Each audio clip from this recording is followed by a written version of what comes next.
The Virunga Forest is one of Africa's oldest national parks. It's home to pockets of mountain gorillas, but they're not the only ones living among the trees. It also provides cover for a group of rebels who are feared across the region. It's morning in Eringeti, a town that sits at the edge of the jungle. This is an AK-47. Is it a Mai Mai fighter? Yes, Mai Mai. The Mai Mais are just one of around 40 militia operating in this region. The Congolese army have just defeated a group of them and are now celebrating. They tried to throw stones at us, but we killed them. We, the army, are here. They will all disappear. Good job, men. Stay in the area. The Mai Mais were easily beaten. They came from neighboring villages armed only with sticks and stones to fight the heavily armed military. These prisoners have been put on display along with their useless weaponry. The chiefs gave us sand and rocks, and they told us we could make bombs out of them. Now I see it was a lie.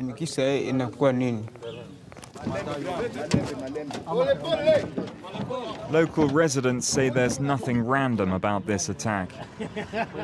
Many believe the Congolese military were targeted because they are secretly collaborating with some of the region's most infamous killers.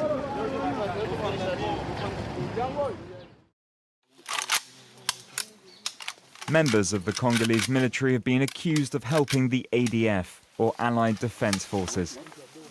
The ADF is made up of Islamists from neighboring Uganda who dream of overthrowing the president. They've been recruiting across the region since the 1990s. When you march, you should think of Allah. You should recite the prayer of the trigger. Do you know that prayer? Good. Recite it. If you say it well enough, you will know that God is with you and nothing bad can happen. Don't be afraid. Don't be alarmed when you fight against your enemy. Never back down.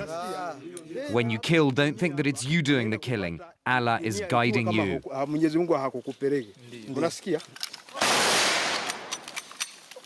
The ADF has been filling out their ranks with child soldiers from the region. We met one of them.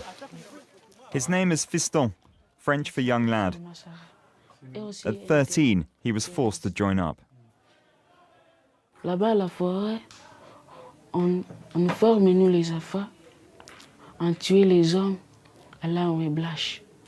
C'était les machettes et les marteaux. On va te dire que allez tuer cet homme. Tu dois aller seulement. Il tue vraiment les hommes. Il te coupe la tête, surtout souvent. Et la main aussi. C'est comme ça. Did you see that?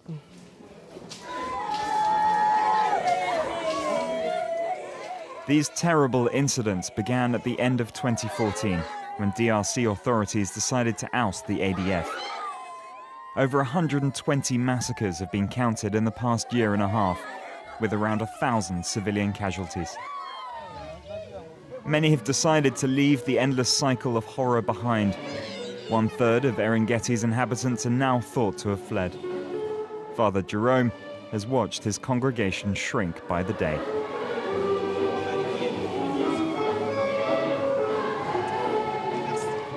The priest leaves last.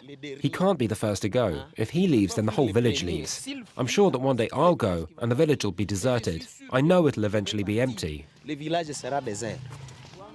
As if villagers fleeing the ADF rebels wasn't enough to deal with, Father Jerome also has to help victims of the Congolese military, some of whom have decided to take advantage of the rebel threat to steal from the locals. This woman on the right says she witnessed her husband's murder at the hands of an Eringeti battalion known as the Hindu. The Hindu killed him. Who are the Hindu? She says the Hindu killed him. She says there were soldiers there, the military who are here to protect, the Congolese military. The Congolese military? How can you explain that the army of the country kills their own people? That's the problem. No one knows. They're not the ADF. Maybe there are some soldiers who became ADF. But based on her testimony, it was Hindu soldiers. The Hindu is a nickname given to some of the soldiers stationed here in Eringeti. They've been regularly accused of sharing intelligence with the ADF. The truth has never been established. Have the killers been put on trial? Who can go to trial in Congo? Can you expect a fair trial in Congo? Human rights, at least on the military level, don't exist. If you dared go to trial, they'd probably kill you. Everyone's afraid of getting killed. Nobody here wants to sacrifice themselves. That's why we prefer not to speak. There won't be any trials. They kill with impunity. They crush human rights just like that.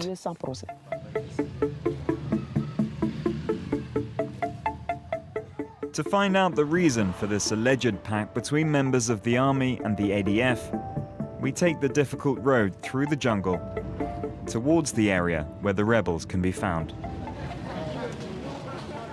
Oicha sits 35 kilometers from Eringeti. Modeste survived a massacre blamed on the ADF.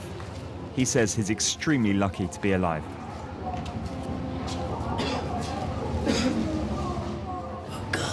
They cut me here.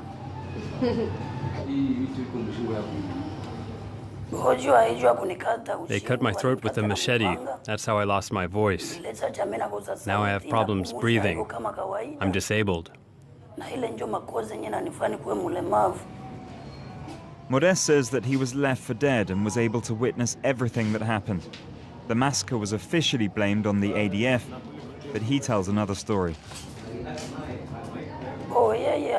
He first came to my house because he had a thing for my wife. After that, he went to other villagers' houses, and he killed them too. He had it all planned out. It was a Congolese major pretending to be from the ADF. Some high-ranking soldiers are accused of going even further. A report published by UN experts in May pins the blame directly on the leader of operations against the ADF. The report says that General Mundos, seen wearing a helmet here, armed the rebels, supplied them with troops, and even ordered the killings of civilians. Now transferred to another region, he denies everything. NGOs say that the problem is due to the whole corrupt system, and not just the actions of one man.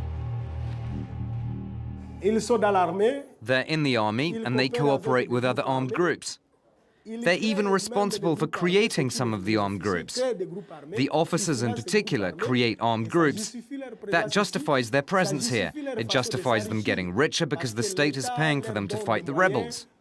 They take the money, they go abroad and build houses, they do whatever they want, and at the same time our country's people is suffering the consequences. The report has now been presented at the International Criminal Court in The Hague.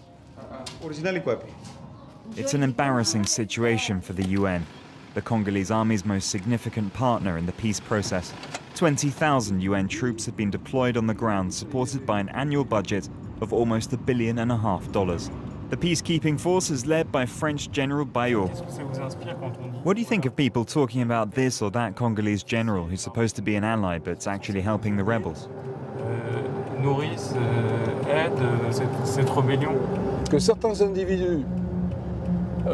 There could be those who are helping to sustain a situation like this, either by failing to behave in an appropriate manner or by helping the other side. I don't think anybody can deny that, but it's different saying that it goes right to the top.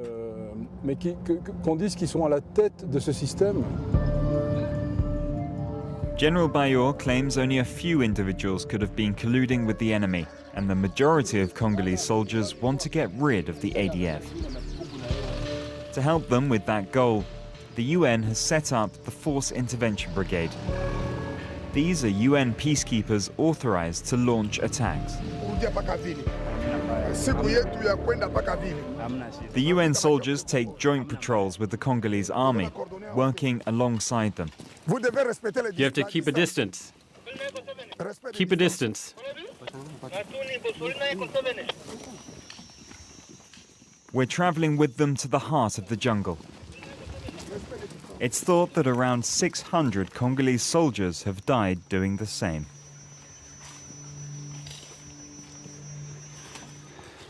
The forest, yeah. This is not good. Why? I think the shorty, good, yeah. We are at the heart of enemy territory. The ADF have been hiding among these trees for the past 20 years.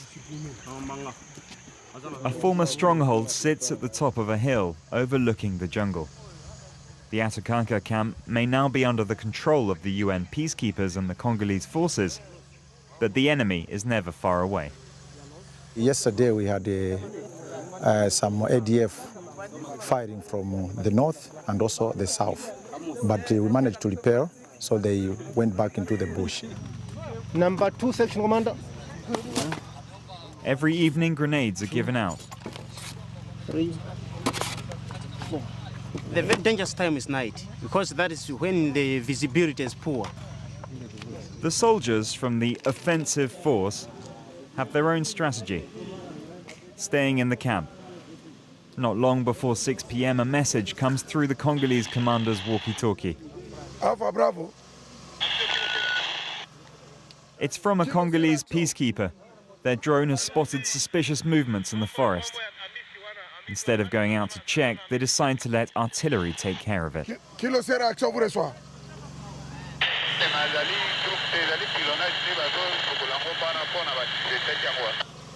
Okay,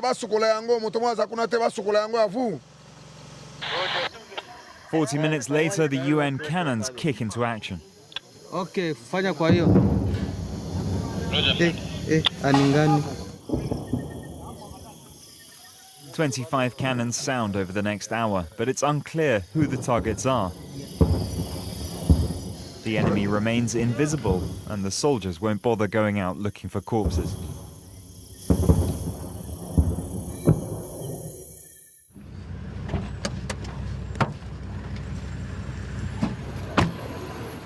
No market today. Meanwhile, General Bayo is still in Erengeti.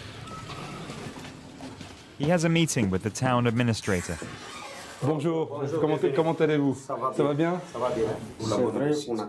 Every day we hear more bombs, here and there, but we can only wonder where all these bombs are going, because they don't ever hit the enemy. They're still out there, they haven't disappeared. No one seems to get it.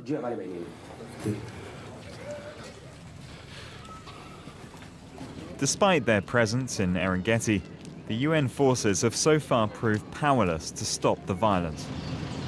This is the site of a recent attack. They were hiding. They waited until the patrol left and then they attacked. Here, the ADF killed 24 civilians, including pregnant women. They were cut into pieces by machetes or bludgeoned with hammers, with UN soldiers only several hundred meters away. There's a MONUSCO base about 800 meters in that direction. They're mainly intelligence officers from Bangladesh and Nepal. There are also intervention brigade soldiers from Malawi over there. We head for the Nepali and Bangladeshi camp and find that from this observation point, the scene of the attack is clearly visible. Did you manage to stop the attack?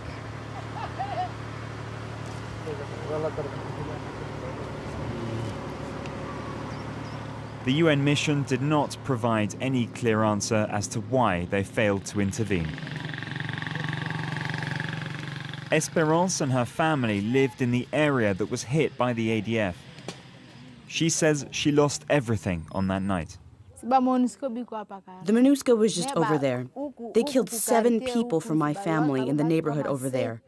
My father was the 8th victim. I want the soldiers of the MONUSCO to go home because I don't see the point of them staying here. With or without them, the villagers keep getting killed. It's changeover time at the Nepali camp. The soldiers tasked with protecting Esperance's family are moving on to the next job. Thank you, sir, for all the hard work. and best of luck. Thank you, sir. Thank you. The failure of the mission is glossed over with a couple of medals and a parade. Uneasiness has grown among UN troops reluctant to fight alongside Congolese soldiers playing an unclear game. As a result, the trust of the unprotected local population has been squandered.